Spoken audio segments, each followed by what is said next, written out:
Welcome to Comfy Cozy section 4.2, where we're going to talk about polynomial functions. By the end of this video, you're going to be saying poly-yes-eel functions. So, what are polynomials? That's what we're going to start with. We'll see if my green screen behaves. I'm wearing a green sweater today. So, lots of definitions, but let's just get through them. We've already dealt with polynomials. Quadratic functions, right? Ax squared plus bx plus c. This is a polynomial. Polynomial of degree 2, we say. So when I say a polynomial can be written like this, notice that this is the same as a quadratic, just with more terms. The quadratic has this term, the constant term, has a linear term, has a squared term. There's a whole bunch here. We don't know how many go here. And then a polynomial is just, it can have any number of terms. Okay, so it's like a quadratic, but with higher degrees, higher exponents. All right. So if it's written in this form, this is standard form. It's the same standard form as with a quadratic. All right. And then each of these a's, they're all coefficients. So before we used a for a coefficient and b for a coefficient and c for a coefficient, the constant coefficient. Well, if a polynomial can have an arbitrary number of terms, any number of terms, so we can't use a, b, and c. We're going to run out of letters in the alphabet, maybe.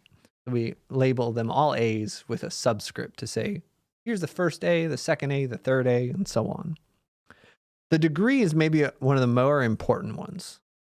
Degree is just, okay, what's the highest power of the variable? For a quadratic, the degree is 2. If something's in standard form, it'll be that first one. We won't only have things in standard form, so just look for the highest exponent. The degree is going to be really important for this whole section. Leading term is the whole term. Oh, I skipped term. But term is just any a with an x. So in a quadratic, this is a term, this is a term, and this is a term. So the leading term is just not always the first one, but it's the first one if it's standard form. Leading term is just the term that has that degree in it. So it's going to be the whole term with the highest exponent. And leading coefficient, likewise, will be the coefficient of the leading term.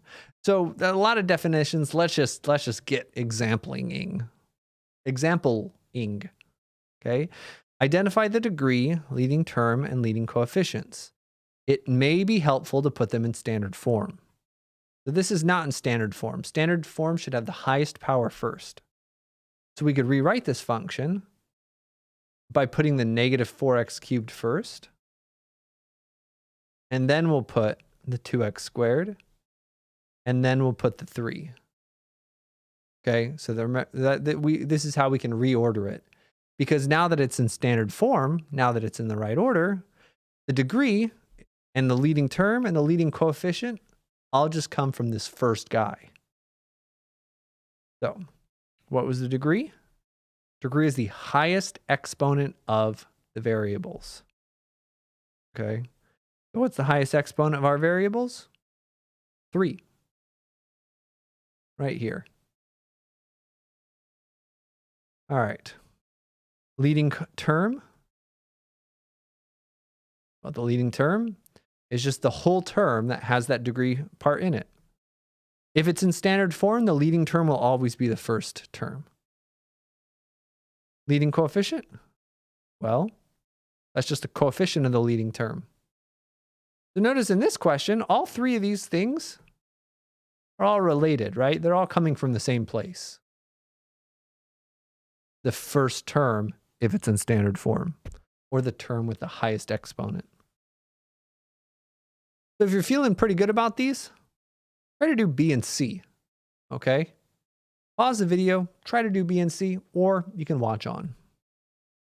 Again, I'm going to put this in, it's already in standard form, right? Highest exponent's 5, and then 3, and then 1. So it is decreasing. Nice, already in standard form.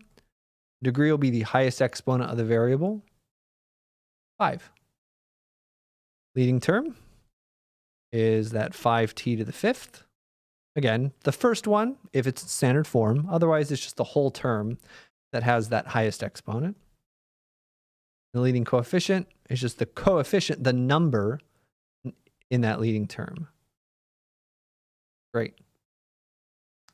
And we can do this again if we wanted to put this in standard form, negative p cubed plus 6p minus 2. This has an exponent, a variable, the exponent of the variable of 3, exponent of the variable 1, exponent of the variable 0, right? P to the 0 is equal to 1. You could say this is negative 2p to the 0 if you wanted, but we don't usually write it that way. Anyway, our degree is 3. Our leading term is negative p cubed. Our leading coefficient, it's negative 1. We don't usually write the 1 part, but yeah, it's negative 1 is our leading coefficient. So that's just some terms for you, some definitions, and teaching you how to use those definitions. These definitions are going to be useful in all the rest of the sections here. So now that we know what these things mean, how to find them, that's going to make our lives easier for the future. So this video is kind of boring, but just, hey, here's some definitions. Here's how we use them. Because now that we know how to say these things, it'll be easier to make the easy things happen. Anyway, let me know if you have any questions. Bye-bye.